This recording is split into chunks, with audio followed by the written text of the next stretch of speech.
I mean, it would be sick to know we were being played in people's houses. Yeah, whether their Unknowingly, moms maybe. wanted or not. Yeah, exactly.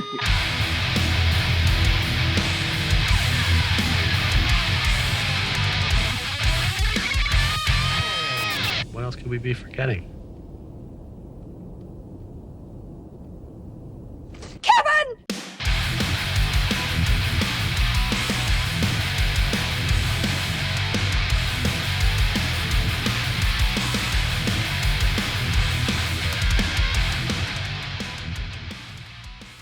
Cool. All right. Okay. Sounds good. Wicked. Well, without further ado, thank you so much, everyone, for tuning in. This is another episode of the Scoped Exposure podcast. This is the fourth Knocked Loose interview on the podcast here, which is very, very exciting. We have Kevin, who plays the bass, the rumble from down under, on the show today. Thanks for coming on, dude. Thank you for having me. Hello. Of course. Yeah, I'm very excited. I think, earlier in our season, Brian came on. I think he was like episode 5 of season 2. And I think a lot of people were stoked about that. And then I was like, okay, I kind of want to stagger some Knocked Loose things out. And then you guys dropped this banger EP. And I was like, okay, we got to set something up right away here. Yeah. And then, obviously with a little bit of a member change up in the last couple of months, it was like, well, I have to have Kevin before I do Nico, because Kevin's more of an OG member of the band. So here we are. Well, I am one of 3 OG. Yes. Brian, Isaac, and me. We always say we're just like the OG members, and we always like mess with Paxton about it. But he's pretty much OG now too. Yeah. He came just as you guys were kind of getting going. But I remember when Isaac was chatting on his podcast about how originally a lot of the Knocked Loose drums were just programmed, and then Paxton kind of came into the mix. So yeah, it sounds like there's some behind the scenes teasing of that. Yeah, we always program the drums, and then he learned them and just put his own spin on it. So. Yeah, totally. Well, like I said at the top of the episode, Knocked Loose just put out a really killer EP. And I definitely have some questions for you about that. Obviously, as far as the time we're recording this, coming off of the Gojira tour. So I think there's some questions I have on that front. But before we talk about anything music-wise, we have to check some bevs here on the show. So it's tradition for the guests to go first. So tell me what you're rocking. Probably the most gotten bev on this podcast, I would say. Probably. Okay. The classic. It's all got blurry. the Rebel. Yeah, you don't have the autofocus set up. There we go. Yeah. I haven't even cracked it yet, so you get to hear the. Oh. That was good. I heard the pop and then the yeah, that's always good. Yeah. I always try to do that with my bevs as well. I was also curious on your selection, because it's always been like a different beverage for each member of Knocked Loose. So for Paxton, he did a Liquid Death.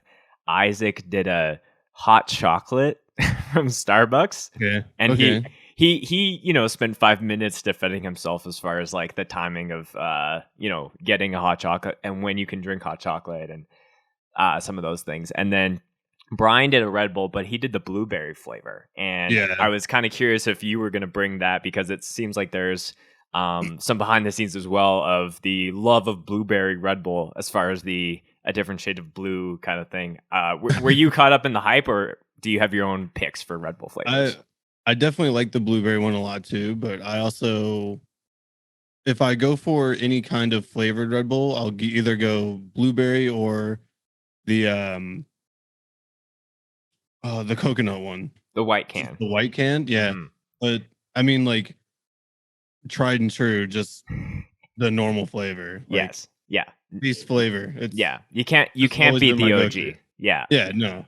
Like blueberry's sick too, but the OG is where it's at. Right. Always. Yeah, I'm kind of curious because the last album had the blue kind of color themes to it, and now with the EP, I was like, are they going to start drinking pomegranate or more red flavors? Yeah. Have you tried the pomegranate flavor by chance?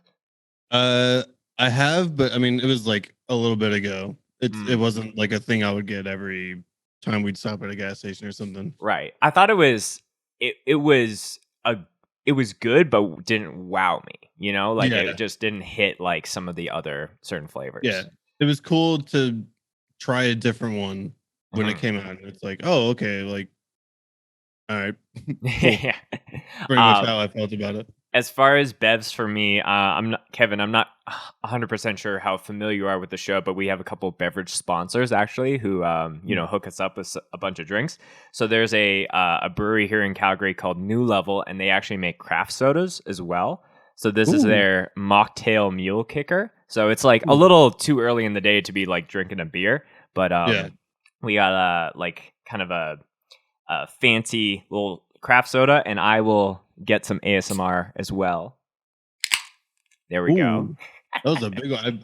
I saw you. I was like, listening for it.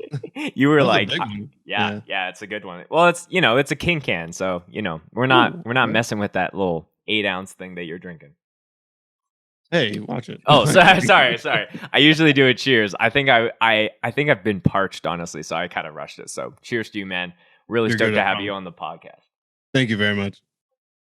Before we get into some of the questions here, I kind of was going through the gauntlet, and it's funny because the order of different Knocked Loose guests that have come on, Paxton was first, Isaac, then Brian, and then now we have you. And I was kind of looking around, and I was like, where's the love for Kevin on the interview side? And the only one that I can find that wasn't really 100% an interview was the Premier Guitar like rig rundown. So, so like, do you just not? Is this your first official like full interview, or are things just buried and I'm not looking hard enough? I know. Like, let's see. There was one that me and Cole did, like 2017 on the ETA tour. Oh, okay. But it was like outside of the venue, and the guy was really nice and like very good, but a lot of his questions were meant for Brian, but Brian wasn't available. I see. And, like, I felt bad too because a lot of the questions were like, he started asking questions about lyrics, and I was like, I don't know, dude. Like, that's not my field. I'm not the scream man. Yeah. Luckily, Brian like came out, and I was like, hey, do you want to answer this question about your lyrics? Yeah. I just don't do a lot of them. I'm not like the most talkative in the band when most of the time. Like, if you get me on the right conversation about computers or anything like that, I'll talk to you forever. But in terms of people asking certain like questions about the band in interviews, it'll be Brian or Isaac because they have the brain for it to talk about it. So and maybe it's just more on a thing is like I've been a big fan of you guys like for a long time. Like got one of the OG Knock Loose shirts. I think I picked this up at that earlier. I was like, oh my god, that's an old shirt. Yeah, I picked this up. I think when you guys came through Winnipeg, Canada, with not every time I die, Gideon, not Comeback Kid. There's so many counterparts. Yeah, I knew it was a C band, and then I think Expire was also playing that as well. It's definitely one that I'm like, it's definitely like worn, and it's like I'm wearing the black long sleeve underneath it, but it's definitely a kind of like, it's cool to have seen you guys at that time and seeing where you guys are now. So it's like definitely got to keep it. But going back to what I was saying a little earlier, when I'm a big fan of a band, I think that there's a podcast episode for every member of every band. And obviously, like, there's the singer or the super sick drummer that, like, will almost like, it's an easier, like, this person is on podcasts all the time. But I'm like, I look at every band as like 3 to 5 or 6 potential episodes because they all have their different origin stories and different things. So, can definitely tell you that I don't have any lyric questions, and I actually have some bass questions. So I'm stoked to get into some of those. But Kevin, any new guests that I have here on the show, I always like to get some of like the origin story about how they got into like heavier music. So take us way back in time, like even before Knocked Loose even existed, and tell me about some of the moments where you're first hearing, heavier guitar music. I would just say probably Headbangers Ball. Just like okay, most of everyone else, just Headbangers Ball. I remember like being up later and seeing it come on TV and like just all these kind of heavier bands that I had like never really heard, and I was like, oh my god, what is this? This is so cool. Like, whoa, they're like screaming, whoa, it's like fast music. And then just from there on, I would go to like the FYE that was in our mall and like look at CDs of like some bands that I'd seen on there. And then next to it would have like different bands that I would look through, and then that's how I found Darkest Hour, which is my like all-time favorite band. Okay. And that's how I picked up like Deliver Us from Darkest Hour, which was the first CD I ever owned. And then from there it just kind of took off. Yeah, just kind of shot you to the moon. Yeah. Mm-hmm. So, yeah, and I always, Headbangers Ball has been one of those things that has come up a couple times on the podcast, and you know, being from Canada, that was not something that like I or any of my friends was probably privy to, but it is that kind of thing where like, you know, it's late at night and like maybe, you know, you're staying up to watch TV, and then that kind of comes on TV, or even just anything with like MTV and playing Slipknot music videos or Korn music videos. So it's like one of those things like, whoa, like you almost feel like not like naughty that you're like watching these things and being exposed to it, but it is you that like kind turn of it down and you're like you're like, whoa. Yeah, putting your head to the tube TV and you're like, what is that? Yeah. You're like, this music is crazy. You can't play too loud though. Yeah. Yeah. And but yeah, I think that is very it's a shame that like the popularity or the mainstreamness of some of those things has maybe been pulled back in some cases, and you don't see that in the forefront as much. Like there's not like there's not a reoccurring heavy music video show on you know, cable TV. Yeah, it's just all YouTube now or like iTunes for like music videos. I wish Headbangers Ball was still a thing just because it was so cool. Yeah, because it was heavy, like mostly heavy music. There was still like other music videos on there, like lighter stuff, not as heavy. sure. But it was still cool because that was heavy music where it was. It wasn't like you wouldn't hear it on the radio, of course not. Like you know, like now you'll hear it on Sirius XM and like Liquid Metal and all that stuff. But yeah, and maybe it's just like the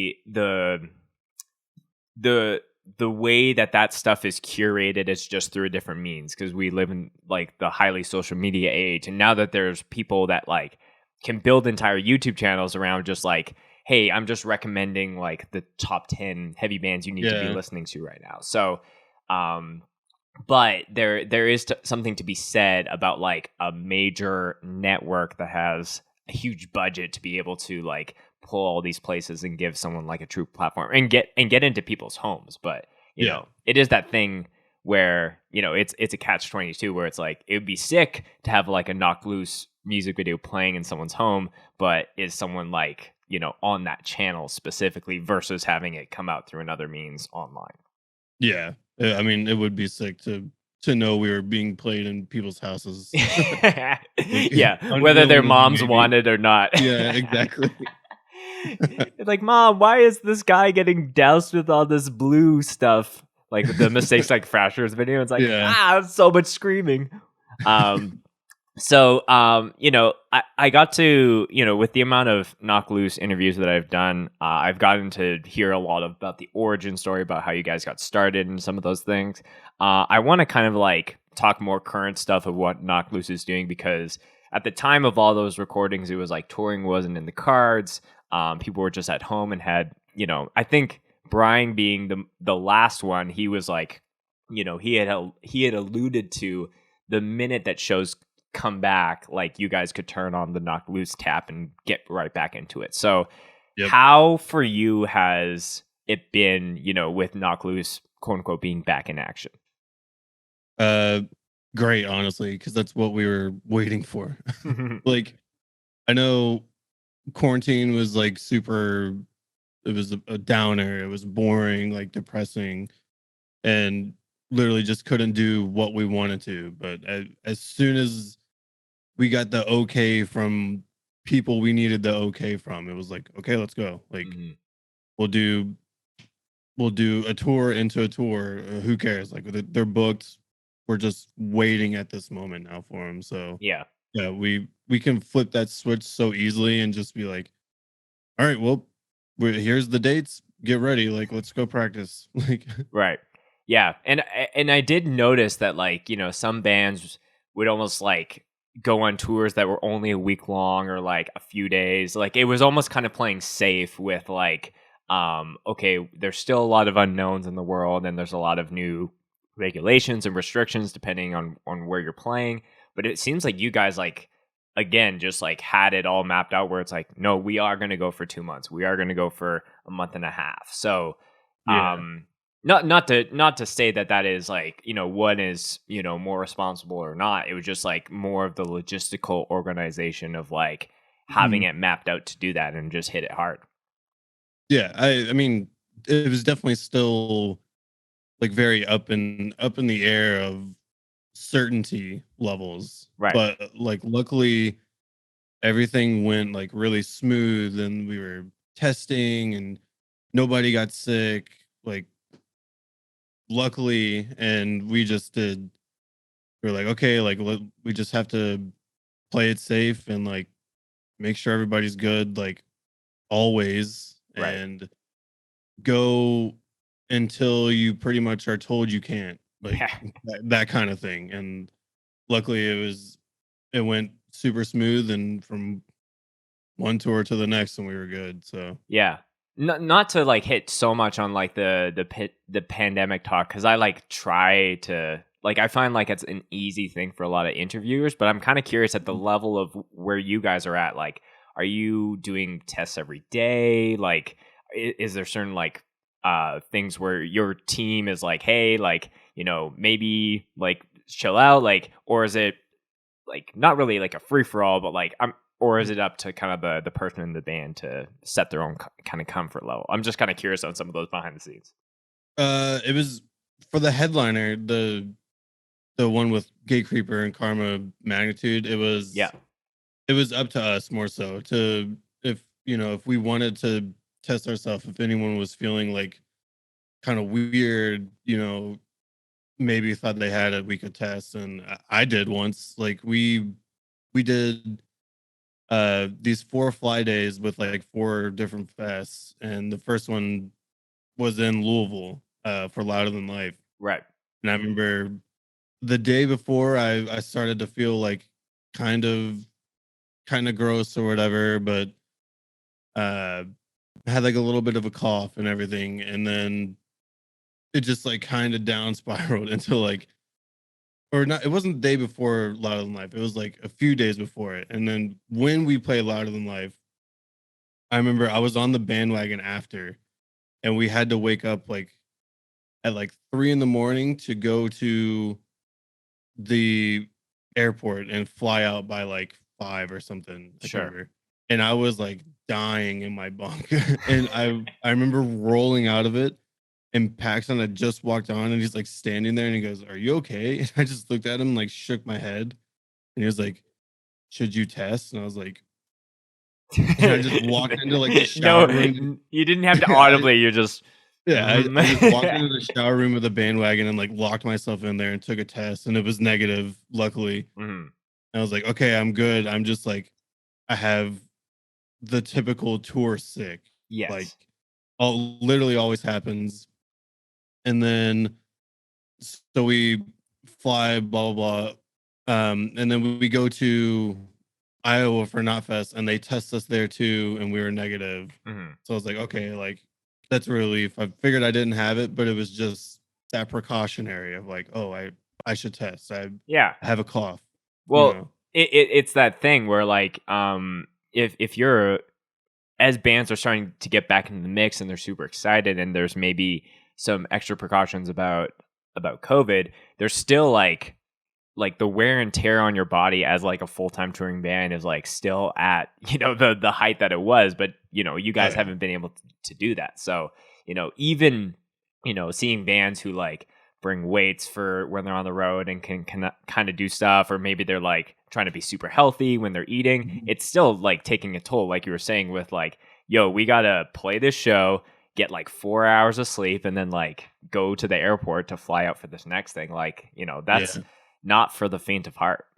Yeah, I mean, definitely not, but it's still what we love to do. Right. In the moment, it sucks having to, try to sleep for 2 or 3 hours and then get dropped off at the airport and carry gear through the airport, get it checked, get on a plane, fly to another state, play a show, and do the exact same thing 4 times in a row. But like in the moment, it sucks. But then after, you're like, played 6 shows. That was fun. Like looking forward to the next time we do it. Yeah, totally. And that's definitely been something that I've noticed, especially through just like how when you're posting about like the band, like I think it's very like I think I see a lot of people who are like, here's the cool shot of me doing that. But I think for you, I always found that like when you would post something, you would just relish in the gratitude that you have for the opportunity to just be in a full-time touring band with all your bros. And it's funny because like going back in time to like, even before Knock Loose was like signed, like that theme has kind of continued. So like why do you kind of not like you do that in a way to kind of do it for others, but like what's the level of just like self-awareness that you have when it comes to just like where you're at in your music career? Just someone who plays music. I don't look at myself in any like higher light than anybody, or like it doesn't matter if it's me against some person who's playing bass in a local band. It's like we're a person playing music. It doesn't matter. Like there's no like, oh, like I have to post this picture on Instagram and like maybe throw shade at like another band or like say I'm better than their bass player. Like no, it's just I'm on tour with 5 other people that I consider best friends. Like I'm chilling. I'm having a fucking great time. Like, nothing to it. I'm just playing music. That's really it.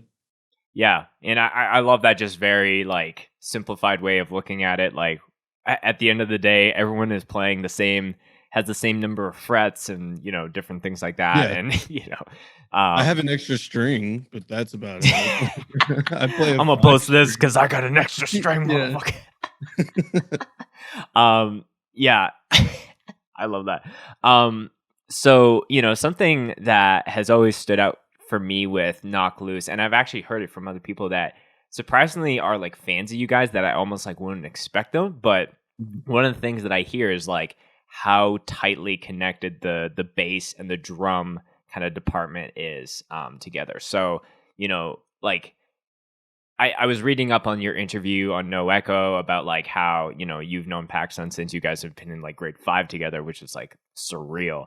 So Brian or PacSun? Oh, it might have been Brian, but so just tell me about like how you and PacSun like kind of tighten up that like rhythm department and how you kind of make that really punchy aspect with a lot of Knock Loose stuff. I think it was probably while we were writing laugh tracks. Okay. Because that laugh tracks has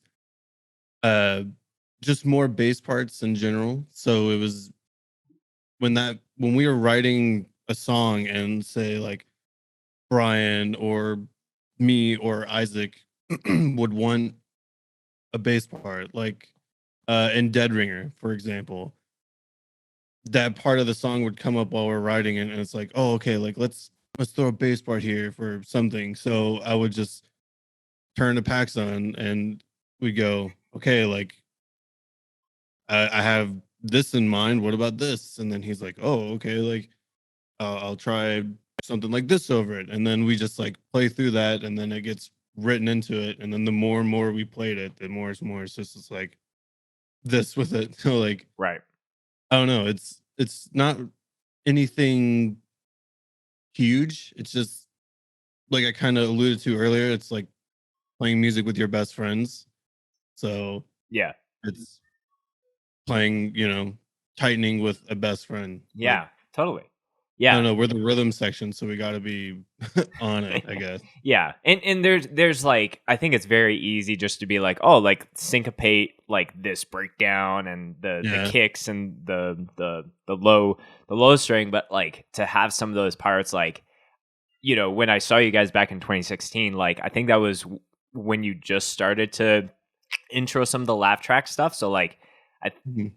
it was funny because it was before I was filming under the channel that I do now, which is Scoped. Like Scoped kind of does the Mhm. podcast and the live sets. So when it was just like, you know, under Spencer Priest, like my name, it had, you guys played Oblivion's Peak, and I didn't know like the song name. It wasn't even released yet, but that like that video blew up because like you guys were just starting to have that kind of rise. But even a song like that has that like, you know, like kind of the last portion of that is like the riff, but it's just bass. So Yeah. it always is so crazy to see how primitive some people in the pit will get when it's just the bass guitar. Yeah. It's funny and like sick at the same time. Right. Like, yeah. So yeah, but I do like going back to what I've said, like so many people like really see how things are kind of tightened up in that department. mhm. So what has been, do you have like a favorite like bass only focus kind of section in an Occlu song?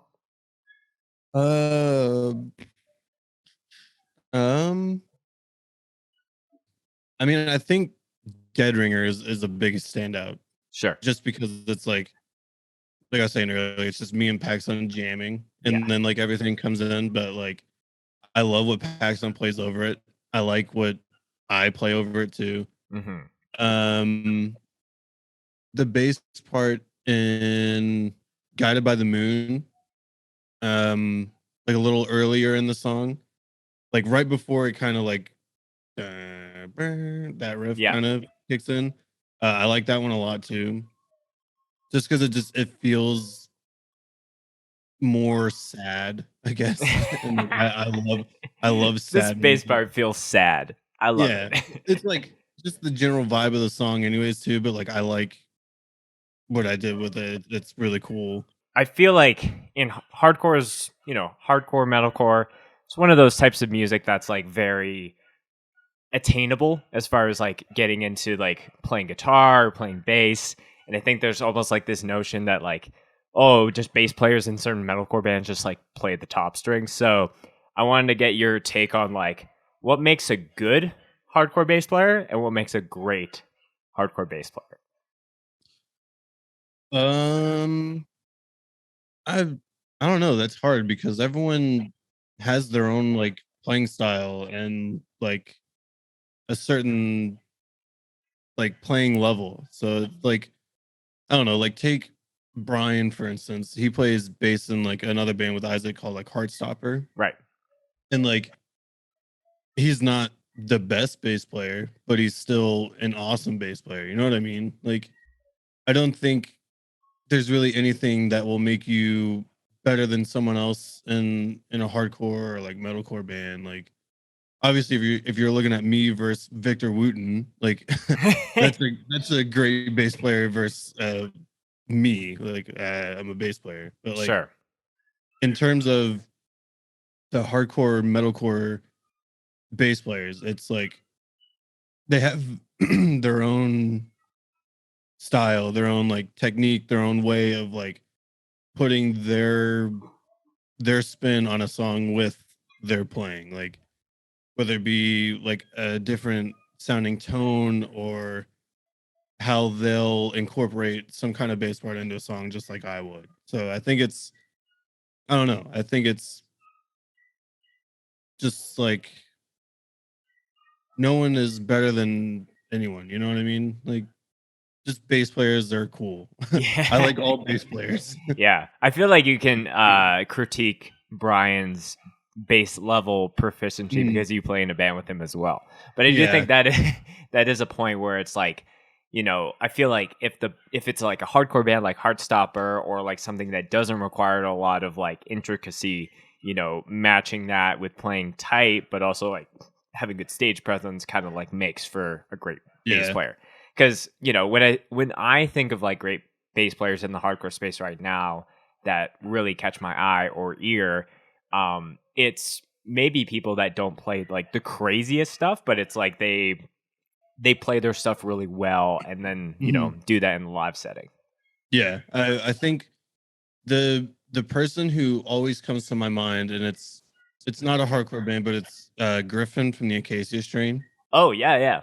He like Acacia Strain isn't like super like technical like woo that kind of riffing, but they have riffs, Right. and it's like mostly like heavier breakdowns and like heavier parts, but he just like doesn't miss. He's just like perfectly spot on. And it's like you can tell that he is good at what he does, even if he's just like playing a breakdown with like a little tag in it, because he's just like he's hitting it so perfectly every time, and it's just like, dude, you're so fucking awesome. Like, Yeah.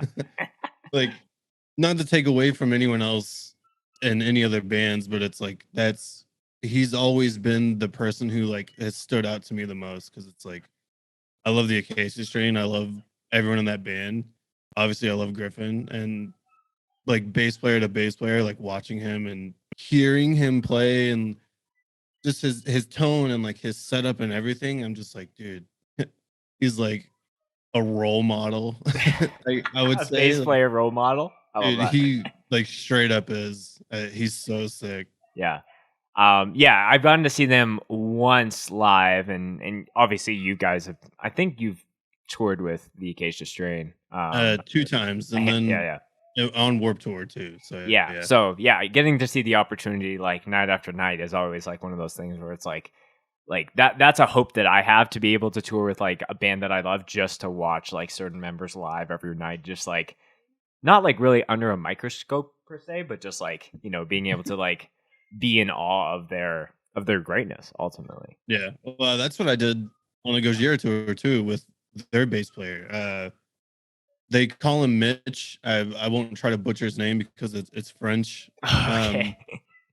Yeah, he's an insane person on stage. Like he like throws his bass around and like spins and jumps off of these back like super high risers that they have. And Right.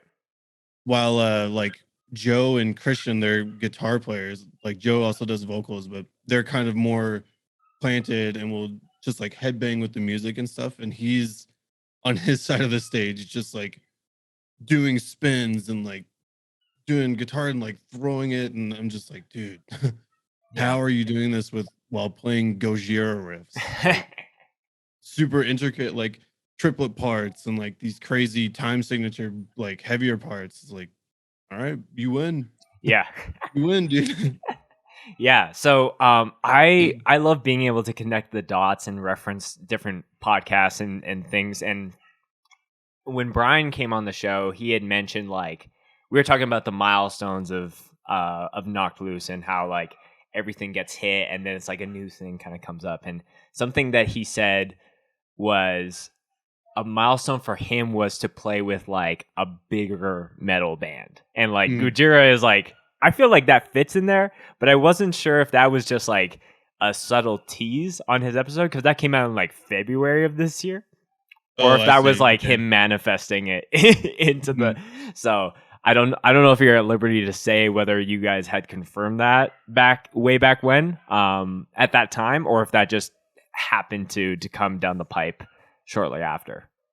I'm trying to remember. Because I know we originally got a Gojira offer and we had to turn it down because we were going to be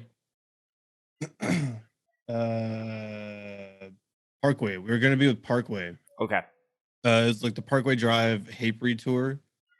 And originally Gojira wanted us to do a tour with them like a few weeks after the Parkway Drive tour would end, but the Parkway tour had such a crazy radius clause that we couldn't do it. Gotcha. We were like, oh, like we have to turn down Gojira. Like that's that sucks. That's like a dream tour. And Yeah. we're like, okay, well, I guess we'll see if that ever comes back. Like they probably hate us now. And then quarantine happens and like the Parkway Drive tour like unfortunately gets canceled. And then Gojira comes back again and offered us a tour. But I don't remember if it was in like February last year or if it was a little bit further into the year. Yeah. He could have just been manifesting again. Yeah, Well, yeah. If Brian's listening, you can let me know in the DMs if that was like just a coincidence or if that was like a tease. But yeah, I honestly can't remember. Yeah, because obviously, like any tour, like kind of takes time. Like some things not like, hey, do you want to do this? Let's toss you in the flyer and announce it tomorrow. Like there's multiple months of planning that go into those things. Definitely. But I thought it was just kind of funny on some of those details. And you guys just coming off of that tour. Another thing that Brian and I talked a lot about is just like the playing to different crowds, because like you guys, just doing like the Gatecreeper, Karma, and Magnitude. There's a plethora of like your, call it your modern hardcore kid that's going there. But like, were you guys playing to a lot of like fresh faces that maybe had like heard one song or like were completely unfamiliar with you? I'm kind of just curious of the dynamic that you guys were performing to every night. Gojira, yeah. There were like maybe a few hundred people each night with like Knocked Loose merch or like had bought Knocked Loose merch at the show that we were playing that day. Sure. And then dude, everyone else was just like maybe like the older metalhead who at first you could tell like did not care for us at all. Just like strictly there for Gojira. But and then we would kind of like watch these certain people, like we would watch us win them over during the show. Yeah. And it was always like maybe halfway in the set or like towards the end when it was a lot of time around Deadringer too when I would notice it for people.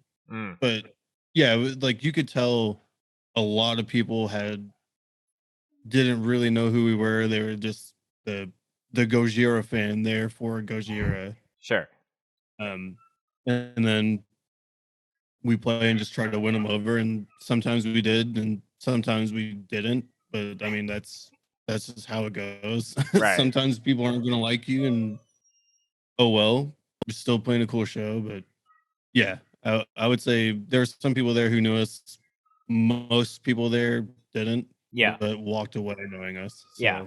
It's a win-win. And it's not like a movie where it's like, like the School of Rock where like the entire crowd like loves you guys. Like, but if it's like the ratios of like how many people seem to be like cross-armed by the start of the show, and then at least we're like bobbing their heads or like putting their hands up or whatever it is by the end of it, that's still a win, right?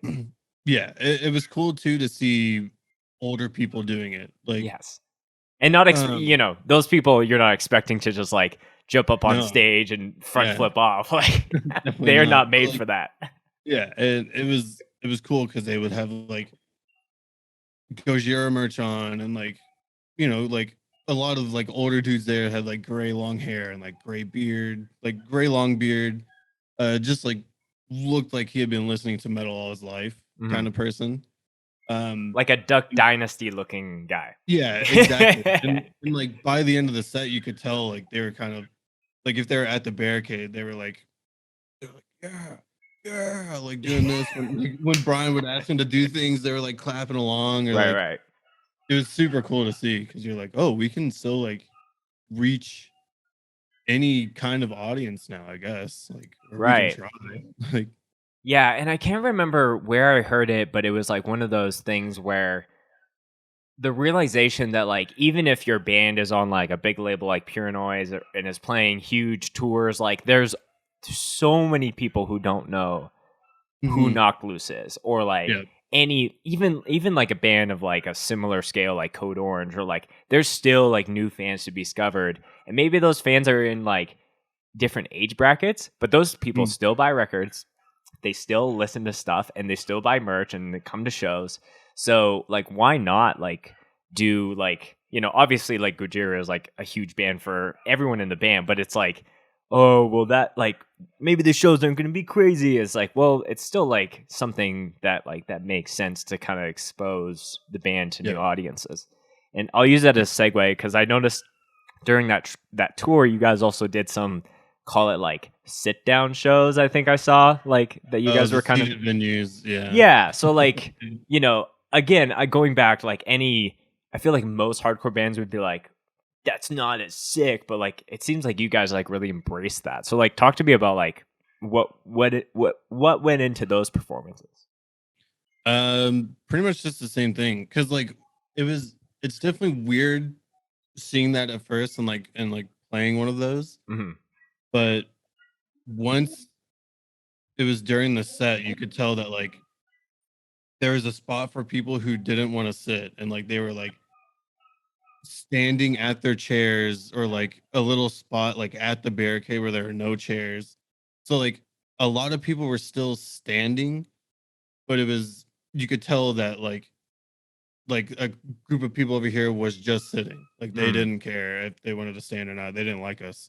But then like there are people over here who were standing and like were trying to like start a pit or like anything like that. Sure. So it's just, I don't know, like you would go out and like play like a normal show and then still try to like win over the people who don't know who you are. Yeah. Even if it is like seated or anything. But yeah, it's like a little awkward at first, definitely, for sure. Did you guys like bring out any songs that you're like, maybe this is more of like a song for this kind of show versus like, oh, we only have to play the bangers and the mosh call like esque songs, if that makes sense. I'm curious if you guys changed up the set list for that. Nah, we kept the same set list, really. I think the only time we changed it was when the EP did come out. We threw in Contorted and the Fail. Right. And then God Knows too. Right. So we took out like two older songs. I think we took out All My Friends and I'm blanking. Oh, By the Grave. We took out By the Grave and then put in God Knows and Contorted. Yeah. And that's no, sorry. I cut we just kept the same set list the whole tour. Yeah, got you. So I'll use that as a great segue into like the EP that you guys put out. And it was funny because, you know, this goes even back further to when I had Isaac on the show, which was like it was almost this time last year, it kind of felt like. But he told me off air that you guys had like, I think the term he used was a secret EP that we're going to drop at some point. And I was like, oh, okay, like secret EP, like, you know, it's not just an EP, like what makes it so secret? And I don't know if secret meant the stylistic kind of direction that you guys went and how you package some of those things together. So maybe just, maybe it's just secret because it was like almost nobody was expecting like an EP from you guys. So tell me about what went into recording that. And, you know, I definitely feel like the music, I really like the direction that you guys are going. Like there's a lot darker and more metally kind of tones. But I'd love to hear what your thoughts are on it. I definitely think it's the best music we've written so far. And the whole like concept thing was a very like Brian idea, which was really cool to write. Just because like we knew, or like he in his mind let us know what song we wanted to write in each order, because usually we just write and then we'll like piece a song together or whatever, and then we'll listen to it over and over and over, whatever, and then Brian will like it and like put lyrics to it, or we'll all be like like maybe not. But this was the time that Brian had an idea for like the first song being this sort of feeling, and we were writing a song for that feeling. Oh, okay. And that was like the whole EP kind of thing. So yeah, it was really fun to write like that and try to figure it out and not hate everything that we wrote because we've never really written like that. Sure. Recording was a lot of fun, obviously, because we got to do it with Will Putney, and he's always fun to hang out with and record with. And we got to go to his new studio, which was in his house, and it was super nice, and just had like a great time there as always. Right. And then we just sat on it Yeah. for it felt like forever. We just sat Yeah, on it. definitely a long time. If like, I don't know if Isaac teasing that was like, we have it done, but, or, you know, we're in the process of that. But yeah, it definitely feels like a lot of people are like, we've been sitting on these golden eggs and trying to figure out the right timing with releasing stuff with the Yeah. pandemic. Because we didn't want to like put anything out that we couldn't tour with or play shows on. Right. Which I know like some bands did, some bands didn't, but we were like, oh, let's just like, especially with how it was like the concept EP with the video kind of thing, we were just like, oh, let's just wait and do it when we can actually play shows on it. Right. Here. Talking about the EP, you know, you were mentioning that you were writing to like a feeling. So like, how do you actually do that?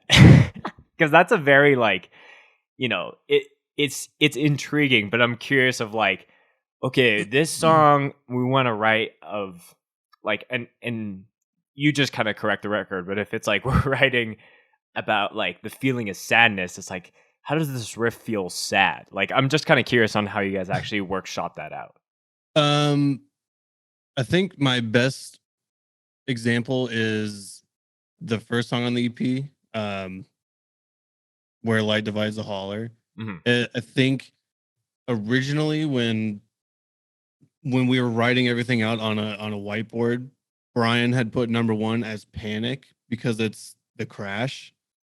Gotcha. So in the song, like during the first part, it has those quick like dissonant like dun dun dun dun, yeah, like that kind of thing. Yeah, just like feels like you're panicking. And then we have the bass part with me and Paxson, when it's just like super fast and only toms, and it feels very like you're kind of like doing this the whole time. Like I don't know, just like in that kind of way, it's like Panic, or like I can't remember any other any kind of I word think like that song also has that like guitar riff where it's like it almost feels like you're falling down the wormhole. Yeah, when it's like a big like huge hit with everything, it's like like, and Isaac's playing that lead that you're talking about. Yeah. It's like the whole song just makes you feel like, oh my god, what, like, and you're watching the video too, and it's like, oh, so like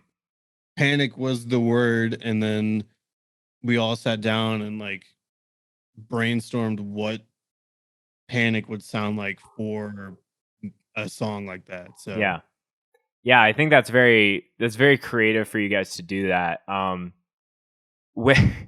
I'm curious, like, it makes sense to do something that creatively different for like an EP because there's like less songs that you need to kind of focus on. I don't know if like you guys had it in, like, was there thoughts of like doing that way of writing for an entire LP, or was it like, I don't know if we have the gas to do that?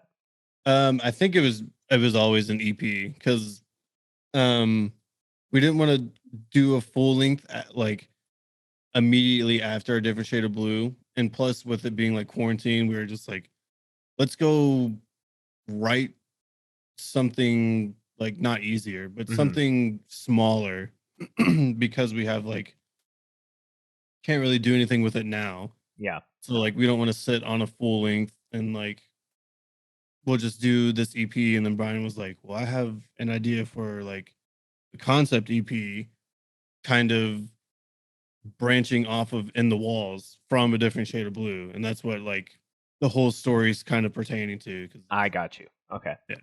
Yeah. I think it's cool when bands, you know, do something like that. Like growing up, like I was a big like Devil Wears Prada fan, And when they did the zombie EP, it was like Yep. like the original one. It was like, this shit is sick because it's like Yeah. everything from the heaviness to like the whole zombie aspect. And this is at the, I think the theme of zombies have always been cool, but like this is at the height of like The Walking Dead being on the TV and all that kind of stuff. So, yeah, I love seeing bands do that. And, like you were mentioning, the bridge point from like the last album into that. Mhm. Yeah. It Um, was a lot of fun to do. Mhm. I've always liked the idea of concept EPs too, like that band Oh Sleeper. yes. They've always done like concept or not EPs, concept records like that, and it's just super cool to see how someone does it because it's like telling the whole story, and you're just like listening to it, and you're like, "Whoa, this is super cool that they did this." So Right. it's cool that we got to do it finally too. Have you guys gotten to play any of those songs? Did you play any of those songs on the Gatecreeper tour? Just the first song. Got you. Everything else. Oh, was like right. Yeah. So you guys haven't been able to play like a handful of those songs in like a live setting with like the traditional knock loose hardcore crowd more so. Yeah, not yet. No. Yeah. Can't wait to, but yeah, we would like sound check with them and stuff here and there, but yeah, haven't gotten to fully play all of it on like a no barricade show or anything Right. like that. Do you if you had to make a prediction of what you think is going to be the most hype like song off that EP in a live setting at like a traditional knock loose show, where does your mind go with that? Maybe that's hard. Maybe Return to Passion, honestly. Oh, okay. Interesting choice. Yeah. It's super fast and like a short song, but it's like just like constant the whole way through. So I feel like people It's the 60-yard do what dash. they will. Yeah, exactly. Yeah. It's like, yeah.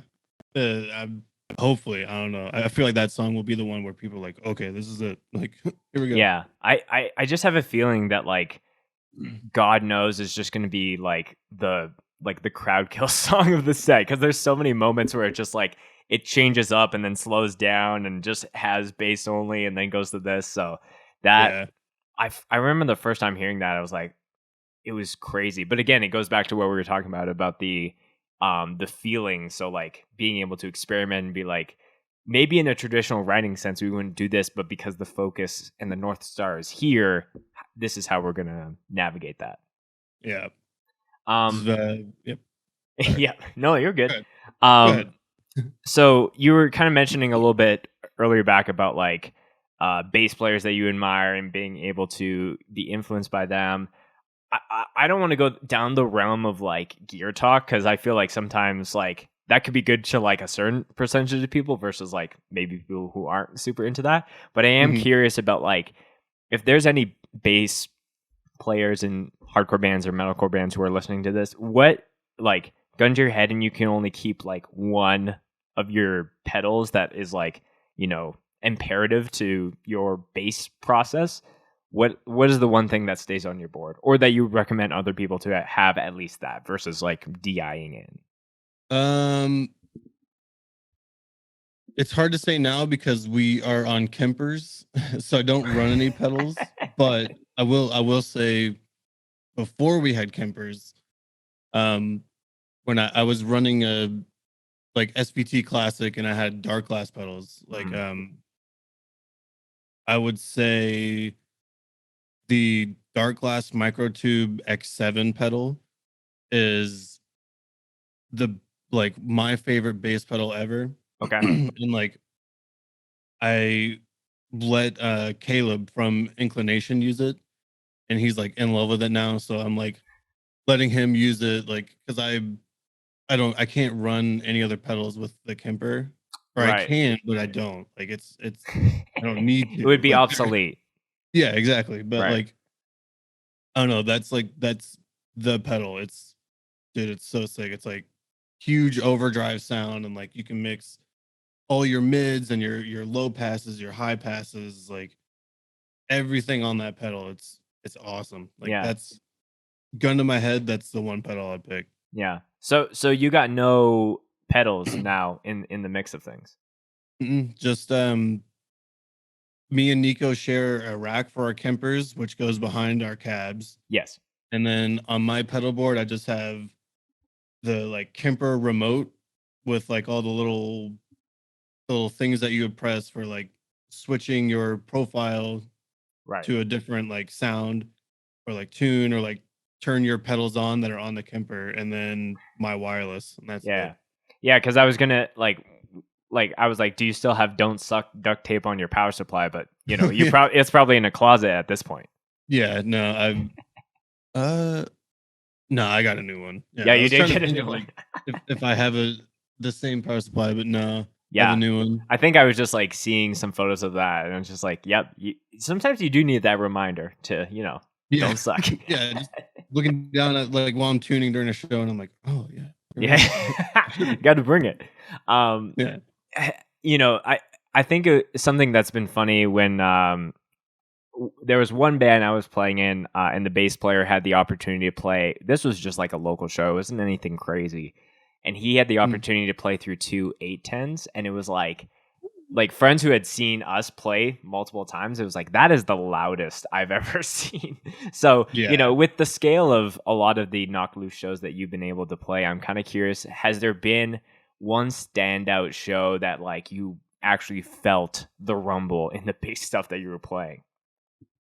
I mean, yeah, it happens a lot. It usually just depends on the venue, like where their subs are. But like, I know when we played Knotfest, that was like one of them where could definitely like feel the bass everywhere, which was super sick. And then almost honestly every show on the Gojira tour, like luckily we had our friend Logan out with us, who's incredible. Like he does stuff with Motionless in White and all of them, but yeah, he came out to do that tour with us and then just like crushed it every night. So I was like to do feeling sound. pretty- yeah. Oh, He okay, was got you. our front of house for the tour, and it was just like feeling bass everywhere and like hearing it. I was like, oh, there it is.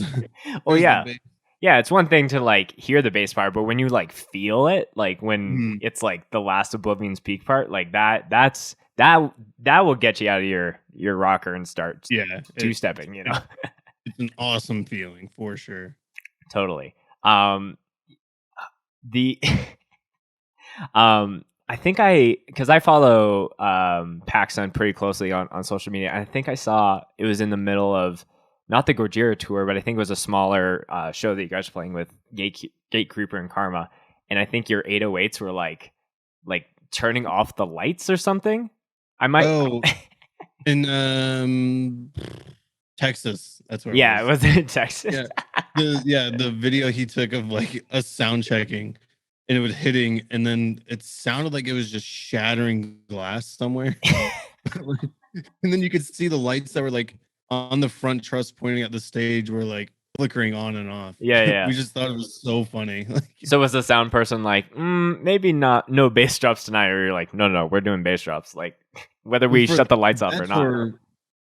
That tour, we had our friend whose name is Rob, and he's done stuff with like Ghostmain and Harm's Way. And he was just like, all right, that's how it's gonna be. And we were like, okay, cool. yeah, it's always funny because I also want to ask you about this, is that I've done, you know, with festivals and shows coming back, I've been able to film 2 festivals this year now, which ironically, like at the start of the year, I was like, I would like to go to a hardcore show, and I've been able to like do 2 fests and a handful of like local stuff or regional stuff. So in that time, like there was a lot of like more, I won't say hardcore bands, but more metal leaning bands that had bass drop like sample pads, or like they would have the, you know, the Jam Man or the loop station or whatever. So I almost see like kind of this shift in, I think that there was an era of time where it was like I almost say like the For Today core, where it was like bass drops like every part, but now it kind of died down, but it seems to kind of be coming up a little bit. So I'm kind of curious, like, are they overrated? Like, should they like be kept? Dude. Should you do more? What are your thoughts? Keep bass drops and do more. Like it's so sick. Because I remember Paxson used to do them with like a Roland pad or whatever they are next to his drum set, and it broke. And I think we were on tour with Sanction, and the guitarist Lumpy was doing them with a pedal. And like I'd seen Eric from Kublai Khan, their bass player, do it before too, and I'd always thought about how cool it is that like someone else besides the drummer was controlling bass drops. And then Paxton's little pad breaks, and I went to Lumpy and I was like, "Yo, can I like try your pedal tonight for bass drops?" So like then that's how it got started on me doing them, and then I just put them wherever. Like, I have set spots like where I know a bass drop will sound cool for like parts that hit super hard or like kicking into a breakdown or anything. But yeah, it's like I can put them really wherever, and I'm doing that now when we're playing the EP songs. I'm like finding cool spots for break or bass drops. Totally, yeah. And I'm like, I might have to do like 5 bass drops this song, but it's cool. Yeah, it's cool. Bass drops are cool. Yeah, I feel like I feel like if you're as long as, and maybe I just rag on For Today because it's an easy band to make fun of as far as the bass drops are concerned, because I literally one time was just like counting, and I was on 2 hands on one song of how many bass drops a certain song had. But when bass drop band, yeah, they are a bass drop band. But I think the when you're doing it in a live setting, it's not like too out of pocket to be able to be doing that. So I agree. I think more bands should do it. And I like that that you're seeing more bass players be the person in charge of that versus just the drummer. Yeah, because it's like it makes it so much easier because the drummer doesn't have to worry about that. It's like we can use our feet to do it and still be playing. Yeah, all the people on the strings are like, hey, our feet are free to do whatever. Yeah. Drummers already have a hard enough job as it is. Yeah, and like plus for me, like with Nico and Isaac, they have to like switch to certain like profiles on the Kemper, like hit certain pedals for certain parts, so they're more busy with their feet too. But I'm like staying constant on one profile for my Kemper, like just to keep my tone. I don't have to do anything crazy. Yeah. So still me doing the bass drops. Yeah. I almost feel like I'm sure any of the visual people watching the podcast, like you got the Magikarp over here and you got the Totodile. So like I'm a big Pokemon fan. And anytime it's like a huge 808 like hits you in a live setting, I just feel like it's the bass player like activating like an earthquake and the entire room starts to shake, It's honestly like that's what it usually feels like too, until it's like when you first hit it and like are like front of house is like just getting it into the mix and it hits, it's like huge. I wish it would stay like that, but unfortunately it's not like a good look for it to be that loud. You're like, pull it back a little bit, and you're like, all right. Yeah, come on. So a couple more questions that I have for you, Kevin. So something, and I don't know if you've ever been asked about this or things like that, but something that I've always noticed about you is like you're a big hat guy, and something that was just cool as me as a Canadian to kind of see is that you would rock a Prowl hat for like a long time. It seemed like multiple years of touring, and I think you actually had like a tan one and a black one. Yeah. And for any of the fans who don't know Prowl, like Prowl is probably one of my favorite like Eastern Canada like hardcore bands. Like definitely if you like bands like Power Trip or anything of that like fast thrashy kind of nature, they play in that space really well. So I'm just kind of curious like how you acquired said hats and why you rocked them for so long, because I just as a Canadian it was just like so cool to Knock Loose would post a photo. I'm like, there's that Prowl hat. I love that. I first found them when I was in Colorado Springs with my girlfriend now and at the time when we dated for the first time. and I went to a show there that she had like booked and promoted, and it was Prowl and Stepping Stone. Oh, sick. Um, Okay. and it was like at this venue called the Nickel, and it was like 120 cap maybe. Like it was very small, Right. but that was the first time I'd have ever heard of both of the bands, and like Prowl played, and I was like, oh my god, this band is fucking awesome. And I remember buying merch from both bands, but Prowl had the Prowl hat, and it was the first one, and I was like, oh my god, I need this hat. Like I love hats. Like, and I think it was like one of their last ones, and I remember buying it and then like wearing it, and I was like, it fit perfectly. It was like the holy grail of hats, dude. It fit perfectly. Like it didn't go like too far down. It wasn't like too far up on the sides. Yeah. Like everything about it. And then I remember playing. I can't remember when I started playing in it, but like started playing in the Prowl hat, and then like people were commenting about it, and they're like, "Yo, sick Prowl! Like, I can't believe you're playing a Prowl hat. That's sick! Like, Right. yo, like, mad respect for playing Prowl hat." And I was like, "Damn! Like, people love this band, like, which is sick." It's true. And I was like, I have to keep wearing it just to like show respect to Prowl because they're Sure. awesome." Absolutely. And then we played another show with them, and I bought 2 more hats. So you have 'Cause I had 3 to Prowl hats now. I had to replace the one that I'd already played in so much. Yeah. And then I bought the tan one too. But unfortunately, I played so many shows in all of them that they're like, I don't even know where the 2 black ones are. I think one I had to throw away. Yeah. Like I straight up had to throw it away. It was like the metal part on the back where like the strap was like corroding from sweat. Like, and like It's not just a broke off, sweat like, stain. It's right. like it's actually just like No, almost like molding at that point. dude, it was like luckily no, but Yeah. it was like it was so sun bleached and like sweating and like just destroyed that it was like have you see old Vans that people are wearing, like the black, like typical course. black and white Yeah. Vans when they're just brown? That's what it looked like, and it was just destroyed. And I was Yeah. like, rest in peace. Like, yeah. fallen soldier. Yeah, it's funny because like a huge thing that I think people almost forget about or undervalue is like I remember first going to shows and seeing like bands wearing certain shirts with like, you know, Madball tees or like Cro-Mags or like any of those, like anything like that is still something to be like, what's, you know, that band name kind of sounds cool. Like, what's that about? Yeah.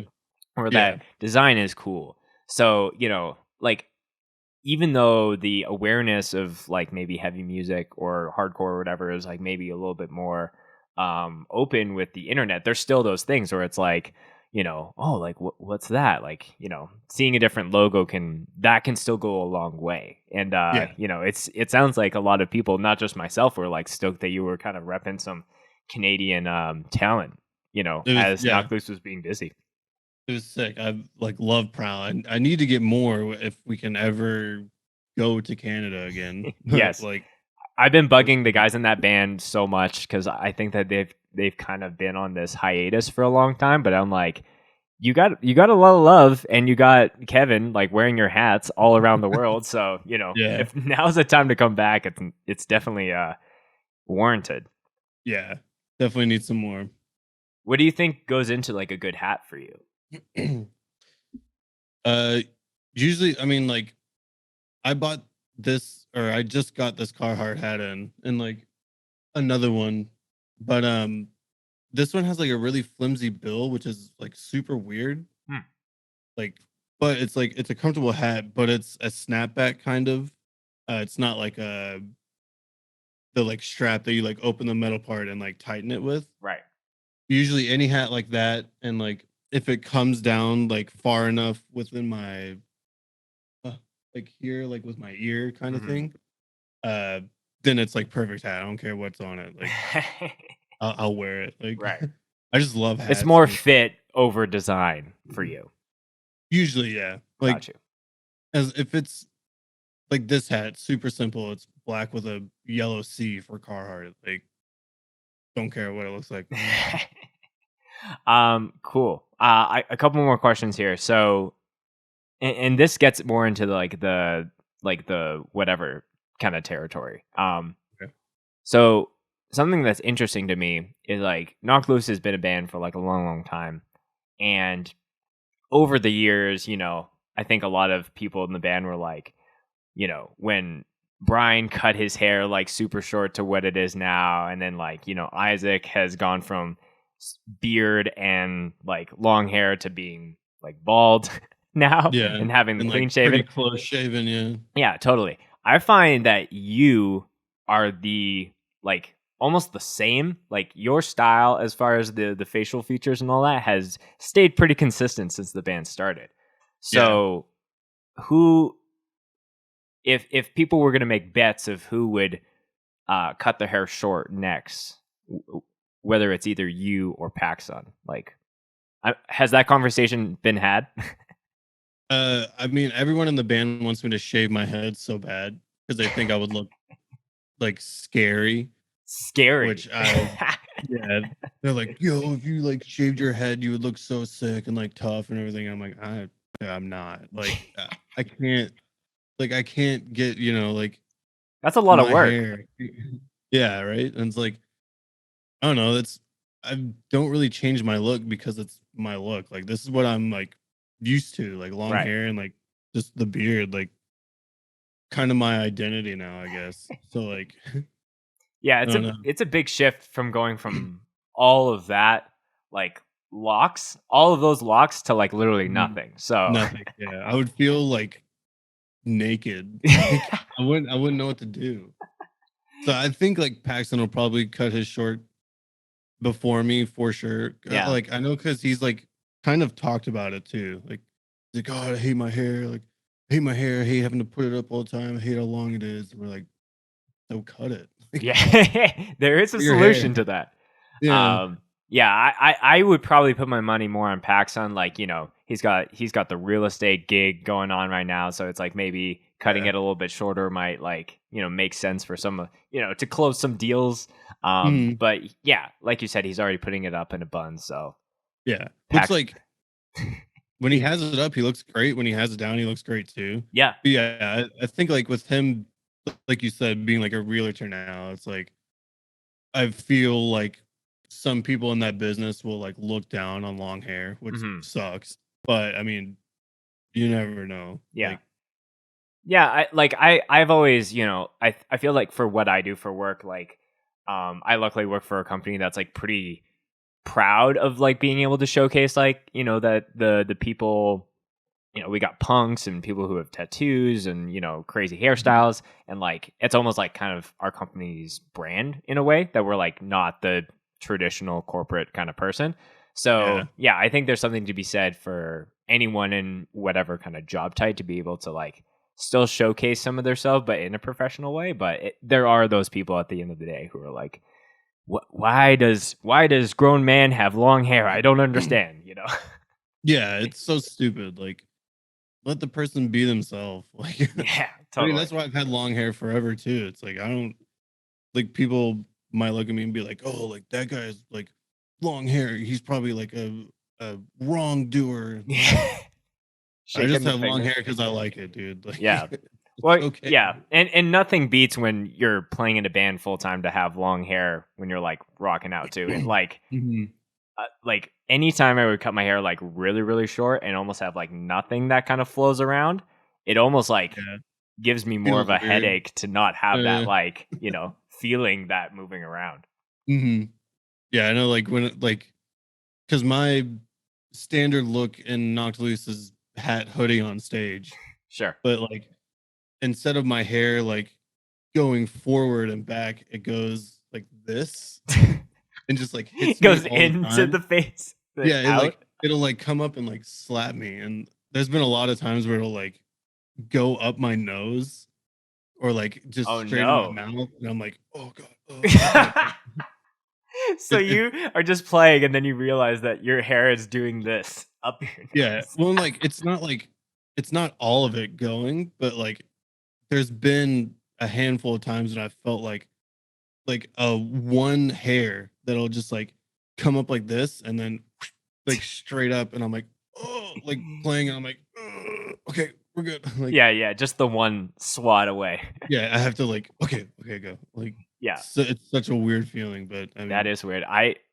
That it would probably be very sensitive for one lone hair to be like stuck in all your nose hairs.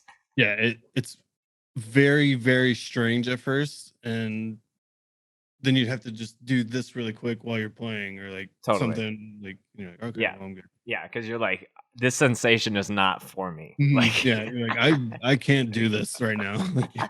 You're like, I'm trying to play. Yeah. Cool, dude. Well, I have one more question before we start to wrap up.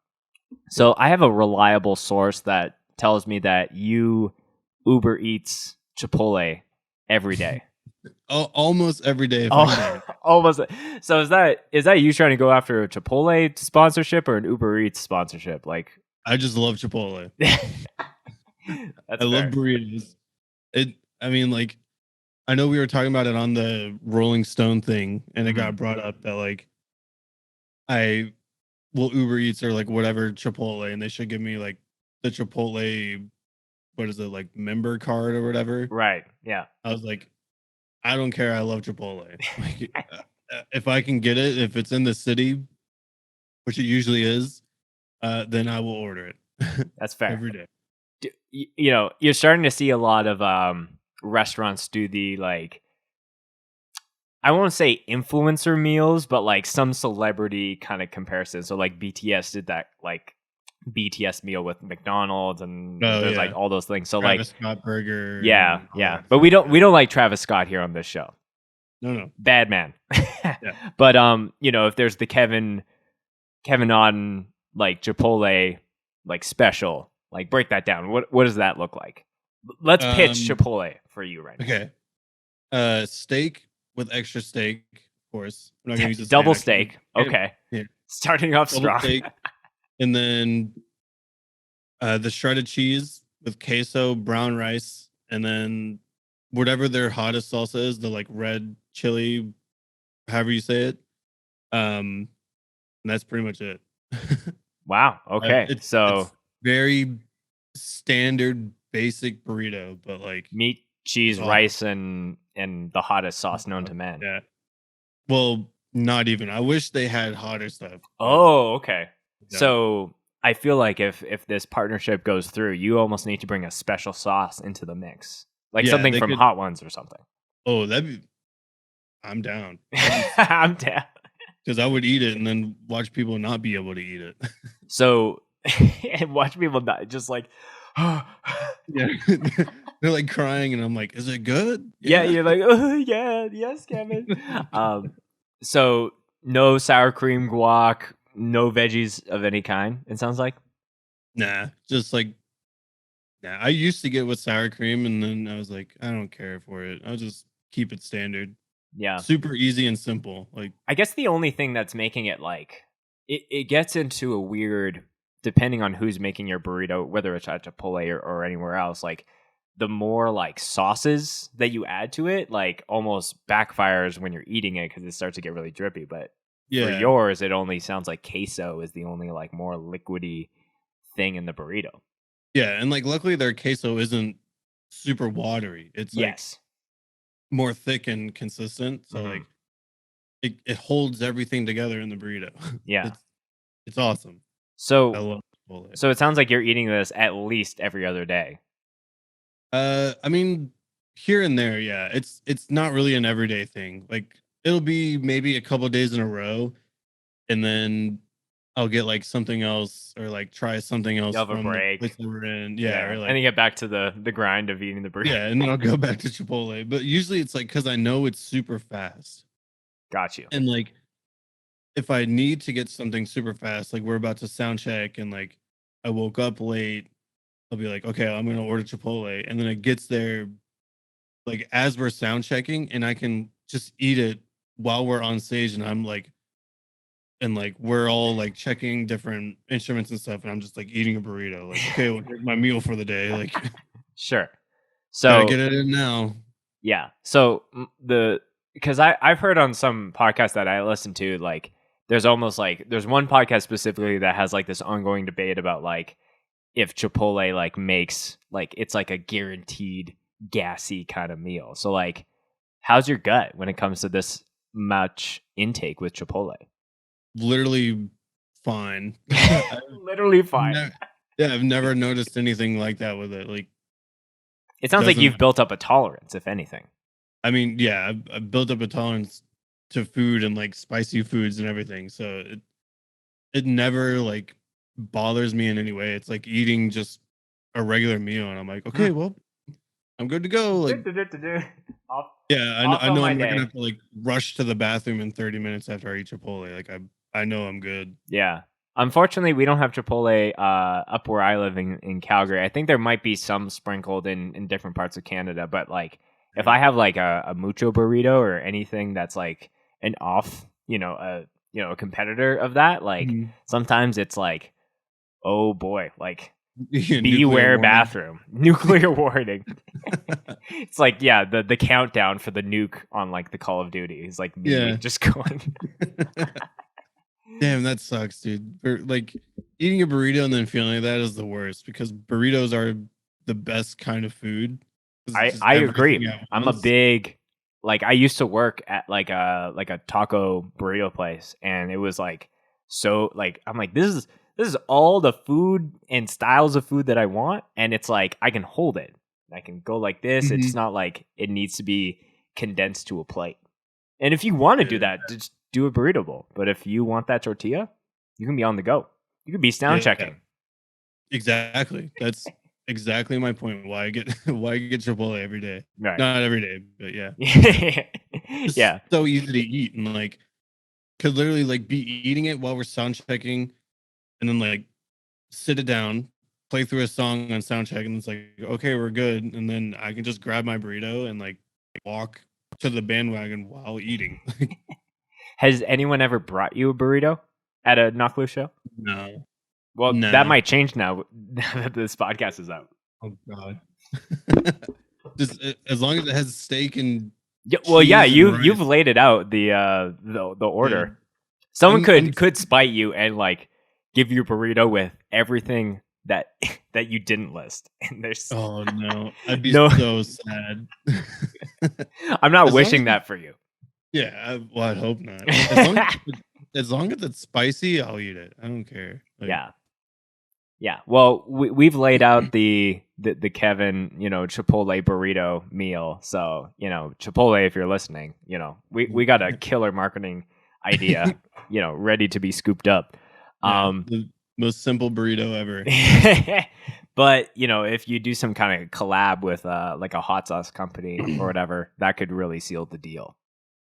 Would be sick. Would be very cool. So Kevin, we can start to wrap up the show here. The last question that I ask every guest on the show is a favorite mosh story that they would like to share.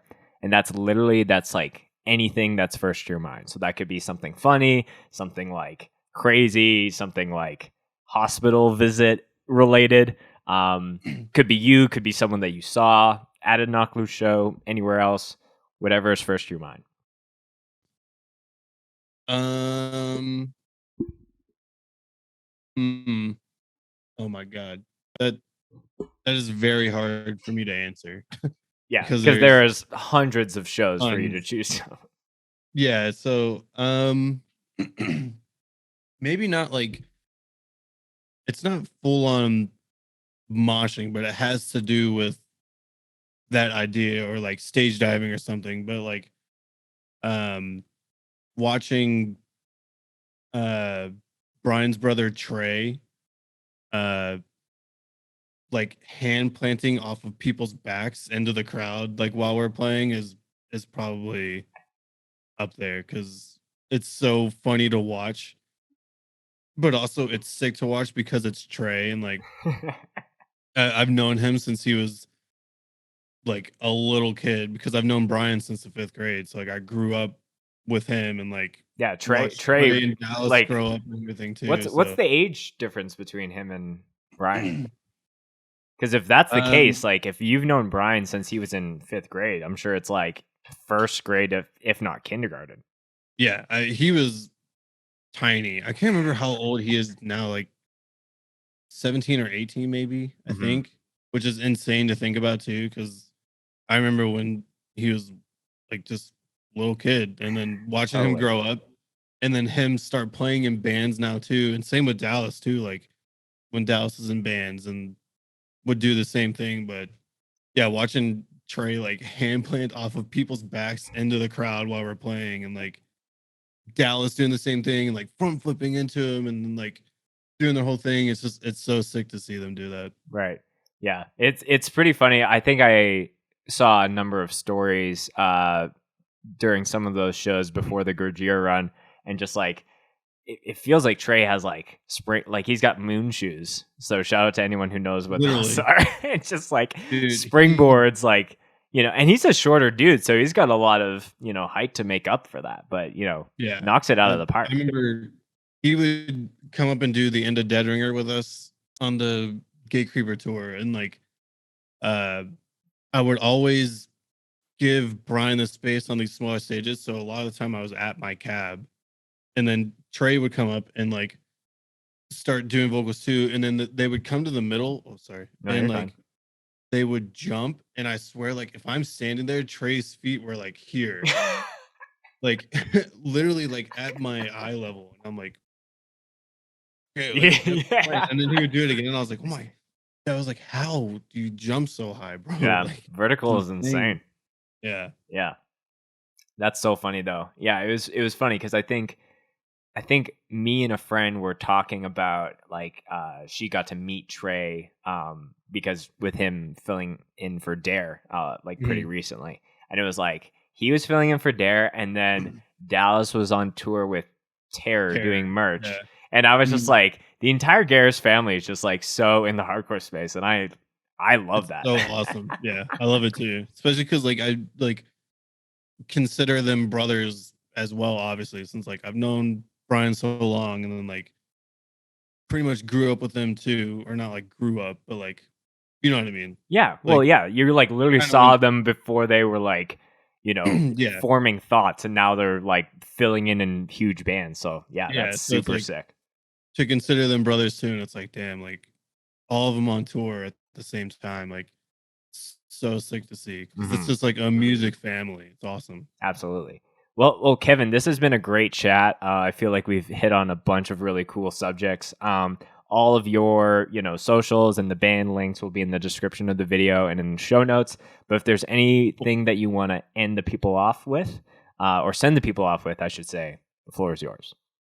If you came out to any of the shows on the tours, then thank you very much. I appreciate you. If you checked out the EP, if you bought the EP, if you like the EP even a little bit, thank you very much. Appreciate you also. So yeah, can't wait to get back out there already. So yeah, I don't know. Glad to be back. Yeah, glad to be back. I don't know how much else you guys have before the end of the year kind of wraps up, but I anticipate next year being, you know that full showcase of Knock Loose out in the world and doing the Knock Loose thing. So that's very exciting.